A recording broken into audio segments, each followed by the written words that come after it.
ఆత్మహత్యలే కాదు మీకు మంచి బంగారు భవిష్యత్తు ఉంది అంటూ ఎంతో మందికి కొత్త జీవితాలను ప్రసాదించాడు హోంగార్డ్.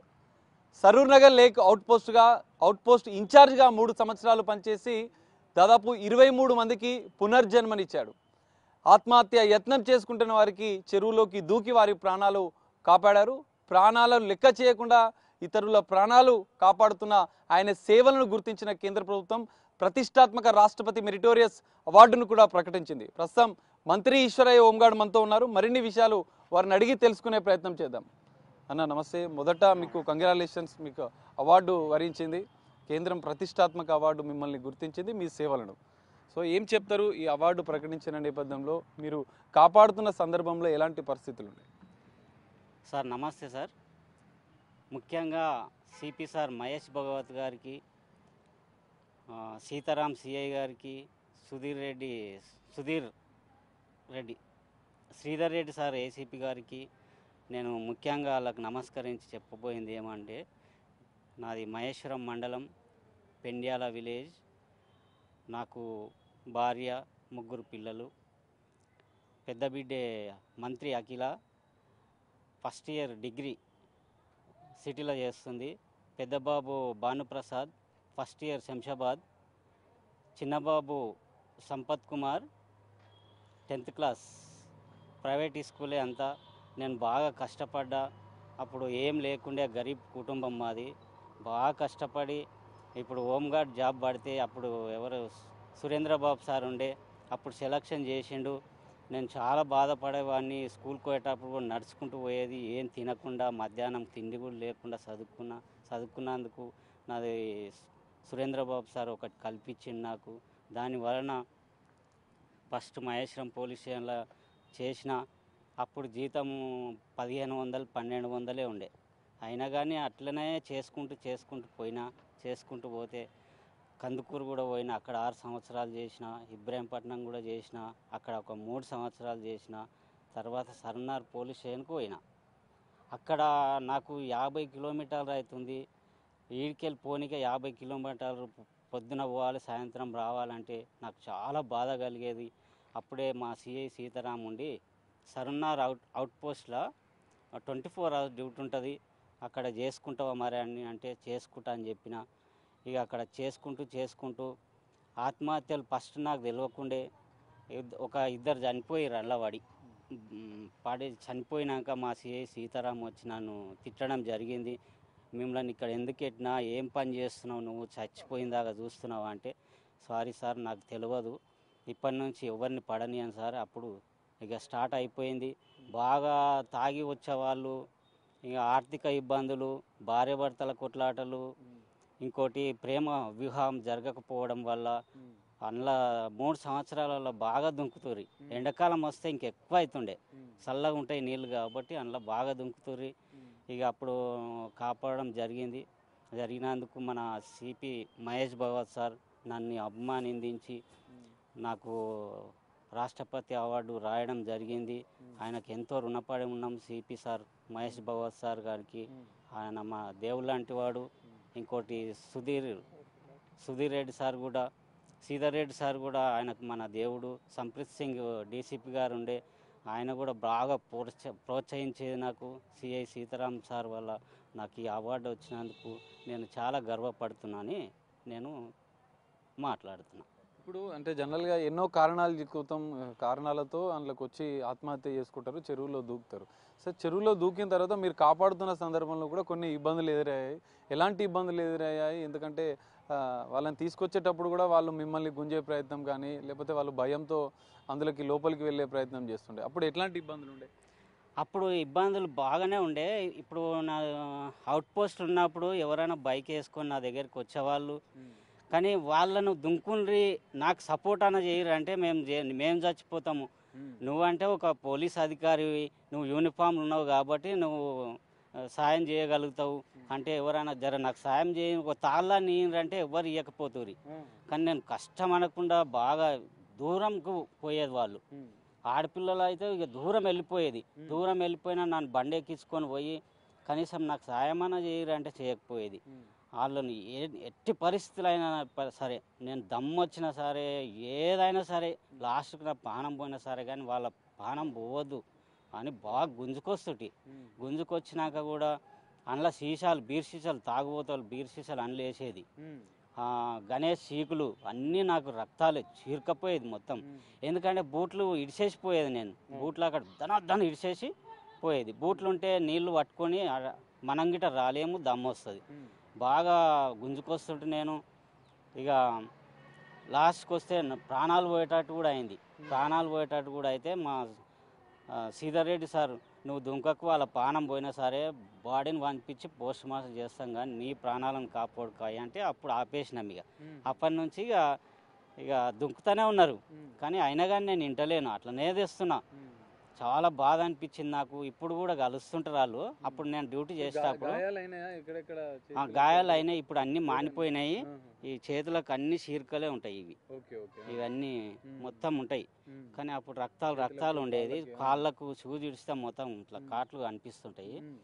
ఇక అప్పుడు Sridhar Reddy sir, CP sir కూడా చెప్పిండు, అంత బాధ నీకు అవసరం లేదు. లాస్ట్కు ఎల్బీనార్ కామ్నేన్ హాస్పిటల్లో జాయిన్ చేయడం జరిగింది. నన్ను బాగా అన్ని నీళ్ళు మింగి ఆ డ్రైనేజ్ వాటర్, ఇషం వాటర్ తాగి అందులో జాయిన్ చేసి మొత్తం నీళ్ళని తీయడం జరిగింది. అప్పటి నుంచి ఆరోగ్యం ఖరాబే ఉంది నాకు. ఇప్పటికైనా కానీ ఇక్కడ మంటలేస్తుంటుంది, బాగా మంటలేస్తుంటుంది ఇక్కడ. ఇక అప్పటి నుంచి సిపి సార్ ఏం చెప్పిండంటే, ఇక్కడ వద్దు, నువ్వుగా నీ దగ్గరకు పోలీస్ స్టేషన్కి వెళ్ళిపో, నీ ఆరోగ్యం కాపాడుకో అని ఇక్కడ పంపించారు. మీరు ఈత అంటే మీకు చిన్నప్పటి నుంచి నేర్చుకున్నారా? మీ ఫ్రెండ్స్తో పాటు అప్పుడప్పుడు వెళ్ళిన సందర్భంలో కూడా అప్పుడు ఇట్లాంటి ఘటనలు ఏమైనా ఎదురైనాయా మీకు? అప్పుడు ఉద్యోగం రాకముందు బాగా వ్యవసాయ కుటుంబం మాది. వ్యవసాయం కూడా వేరే అక్కడ జీతం ఉంటుంటే బలర కాసుకుంటుంటుంటే ఆ బలరను అక్కడ కొట్టేసి అప్పుడు అన్ని నీళ్లు, బాగా నీళ్ళు ఉండేది. ఏ బావిలో దుంకిన నీళ్ళు. ఇక పిల్లలు మా క్లాస్మేట్ అందరం కలిసి బాగా దుంకి ఈత నేర్చుకున్నాం. అప్పుడే బాగా వస్తుండే, లొట్టలు కట్టుకొని నేర్చుకోం అవన్నీ. అలా అసలు మీరు ఈత ఎప్పుడు నేర్చుకున్నారు? అంటే చిన్నప్పుడు ఫ్రెండ్స్తో కలిసి వెళ్ళడము, వాళ్ళతో ఉన్నప్పుడే మీరు పర్ఫెక్ట్ అయ్యారా? అప్పుడు కూడా ఇట్లాంటి సంఘటనలు ఏమైనా ఎదురయ్యాయి మీకు? అప్పుడు చిన్నగా ఉన్నప్పుడు చదువుకుంటేప్పుడు ఇక బర్లకాడ జీతం ఉండేది. అప్పుడు ఎక్కడ అంటే అక్కడ ఫుల్ నీళ్లు బావులలో, మా ఊర్లలో ఎట్లుంటుంది, ఇక ఫుల్ నీళ్లు ఉండే. అప్పుడు ఏం ఎదురు కాలేదు, ఇట్లాంటి బాధలు ఏం లేకుండే. ఇట్లా ఆయుధం చేను లొట్టలు ఉండే, అవి కట్టుకొని ఫస్టే బాగా నేర్చుకుంటుంటే. ఆ మీద మెట్లు ఉంటుండే, మూట కొట్టేటివి, ఆడికెళ్ళి దుంకుతుంటిమి, దొరికించుకుని ఆట ఆడుతుంటే మళ్ళీ నీళ్ళలో. అప్పుడు ఏం బాధ అనిపించలే. అప్పుడు బాగా ప్రాక్టీస్ అయిపోయినాం. ఇక బాగా ప్రాక్టీస్, అప్పుడే పర్ఫెక్ట్ అయిపోయినాం. ఇంటికాడినప్పుడే పర్ఫెక్ట్. ఎక్కడ చూసినా ఏ బావిలో ఫుల్ నీళ్ళు ఉంటుండే. అప్పటి నుంచి అందుకని నాకు ఎలాంటి భయం లేదు. నేను చచ్చిపోతానేమో, అతన్ని పట్టుకొస్తుంటే నేను అందులోకే పోతానేమో, నేను అసలు దగ్గరికే రానియాలను. చేతి పట్టడం, లాగడం, దూరం పోవడం. నేను అట్లా డక్లాయించుకుంటూ వస్తాను. ఆఫీసర్లు గిట్ట ఏమంటారు అంటే, ఈత రాని వాళ్ళు అందులో దుంకితే నేను పట్టుకుంటే ఏం చేస్తావు అప్పుడు అంటే, నేను అసలు పట్టుకొనేయను, నా దగ్గరికే రానియను. ఇట్లా ఆడపిల్ల ఎంటికలు కానీ పట్టుకొని ఇట్లా తోసి నేను దూరం ఉరికొస్తుంటే, మళ్ళీ గల్ల అంగి పట్టుకొని ఇట్లా తోసి దూరం ఉరికొస్తుంటే, అట్లా డక్లాయించుకు నేర్చుకున్నా. అప్పుడే ప్రాక్టీస్ బాగుండే నాది. చెరువు మధ్యలోకి పోయినప్పుడు దమ్ము రావడం, ఎందుకంటే వాళ్ళని గుంజుకొస్తుంటే ఇబ్బంది పడేది. వాళ్ళు కూడా అంటే మేము లోపలికి వెళ్తాం, చనిపోతా అని అట్లా సందర్భాలు ఏమైనా ఉండేనా? ఆ చనిపోతా అని సందర్భాలు ఉండే, కానీ నాకు దమ్ము వచ్చినప్పుడే అక్కడ కొబ్బరి బొండల తాళ్ళు ఉంటాయి. ఆ తాళ్ళు 2-3 గట్టి నాకు వేస్తారు. నాకు తాడేరు దమ్ము వస్తున్నది, నేను రాలేను, అసలు ఇద్దరం ఇళ్ళకే పోతామంటే తాడేస్తే తాడు సహాయంతో కూడా వచ్చిన కొన్ని సందర్భాల్లో అట్లా. అయితే అన్న, ఇప్పుడు ఆత్మహత్య ప్రయత్నం చేసుకొని మీరు కాపాడిన వాళ్ళు చాలామంది ఉన్నారు. వాళ్ళంతా అప్పుడప్పుడు కలుస్తారా? కలిస్తే మీరు ఏమని చెప్తారు వాళ్ళకి? అంటే వాళ్ళు ఆత్మహత్య చేసుకున్న సందర్భంలో మీరు ఏమేమి కౌన్సిలింగ్ ఇచ్చేవారు వాళ్ళకి? అప్పుడు ఆత్మహత్య చేసుకునే సందర్భంలో నేను కాపాడిన వాళ్ళు మళ్ళీ లవ్ మ్యారేజ్ సక్సెస్ అయింది, చేసుకున్నారు వాళ్ళు. పెళ్ళి చేసుకున్నాక మళ్ళీ నాకు కట్ట మీదకి వచ్చి కంగ్రాచులేషన్, థ్యాంక్ యూ, మీరు ఇట్లా కాపాడడం వల్ల. నేను అప్పుడే చచ్చిపోతుంటే ఎక్కడనో పోతుంటే వాళ్ళు కూడా వచ్చి నాకు కలుస్తారు. అప్పుడప్పుడు డ్యూటీ చేసినప్పుడు కలిసేది. మళ్ళీ భార్య భర్తలు, మన తాగుబోతులు వాళ్ళంతా వచ్చి, మీరు దేవుళ్ళు అంటారు సార్, అసలు ఇంతమంది ప్రాణాలను మమ్మల్ని కాపాడపట్టుకే మేమైతే మంచిగా ఉంటున్నాం. ఇప్పుడు ఎలాంటి లొల్లి లేదు, ఏం లేదు. ఇంకోటి, నాకు ఎవరన్నా ఆకలికి ఆడ కట్ట మీద ఉంటే నేను తట్టుకోలేను. నీళ్ళు అన్నం తెచ్చి ఇస్తుంటే వాళ్ళకి ఇచ్చేస్తుంటే నేను అంతే. నా జీవితం పోయినా సరే కానీ ఇతరులకు సేవ చేయాలని నేను అట్లా బాగా అనుకుంటుంటే ఇప్పుడు కూడా కలుస్తుంటారు. ఇప్పుడు నేను ఆఫీస్కి పోయినా కానీ అందరూ ఆగు సార్ ఆగు సార్ ఆగు సార్ అంటుంటారు కట్ట మీద. ఇట్లా జరగని ఆడికెళ్ళి అట్లా ఉంటారు కట్ట మీద. నాకు బాగా పరిచయం ఉన్నారు, బాగా కాపాడిన కాబట్టి ఇప్పుడు వాళ్ళు కూడా. వాళ్ళకి ఎట్లా కౌన్సిలింగ్ ఇచ్చేవారన్నా, ఏమైనా ధైర్యం చెప్పేవారు? ఎందుకంటే అనేక ఇబ్బందులతో వస్తారు, రకరకాల కారణాలు చెప్తారు మీకు. వాళ్ళు కాపాడిన తర్వాత కూడా నేను అందుకు చనిపోవాలనుకున్నా, ఇందుకు చనిపోవాలనుకున్నా చెప్తారు. వాళ్ళకి ఏమైనా ధైర్యం చెప్పేవాళ్ళన్నా మీరు? వాళ్ళకి ఏమైనా ధైర్యం చెప్పాలి అనుకున్నా అంటే, ఎందుకు సావడం, ఎందుకు ఏదైనా పరిస్థితి ఉంటే నాకు వచ్చి ఇక్కడ అవుట్ పోస్టులు ఉంటాయి కాబట్టి నాకు చెప్పాలి. నా చేత కానప్పుడు సహాయం చేస్తా, ఎంతో అంతో సహాయం చేస్తా. ఇంకోటి, నా పెద్ద చేత కానప్పుడు పోలీస్ స్టేషన్కి పోయి తీసుకువెళ్తా. అక్కడ కంప్లైంట్ ఇప్పించి మా సార్లతో కల్పించి నీకు సమస్య ఏంది పూర్తి చేస్తామని చెప్తోటి. అట్లా అసలు పోలీస్ డ్యూటీ యూనిఫామ్ వేసుకోవడానికి మీకు ఆదర్శం ఎవరైనా ఉండేనా? నాకు ఈ ఆఫీసర్లా కావాలనుకున్నా అని, మీరు పోలీస్ కావాలన్న ఆలోచన మీకు ఎప్పుడు వచ్చింది? అప్పుడు నేను ఇంటర్ అయిపోగానే ఎక్కడ ఏం దిక్కులేక అంతా కూలిపోయి అక్కడ పోయి మిరపకాయలు తెంపనిక పోతుంటే కల్వకోలు దిక్కు, అక్కడ పోయి ఇక్కడ పోయి బాగా రిస్క్ పొందింది. ఇక ఇట్లా అయితే కాదురా మనం బాగుపడలేమని మెల్లమెల్లగా ఏడైతే చదివిన అమీర్పేటలో అదే స్కూల్ పక్కనే టైలర్ ఉండే.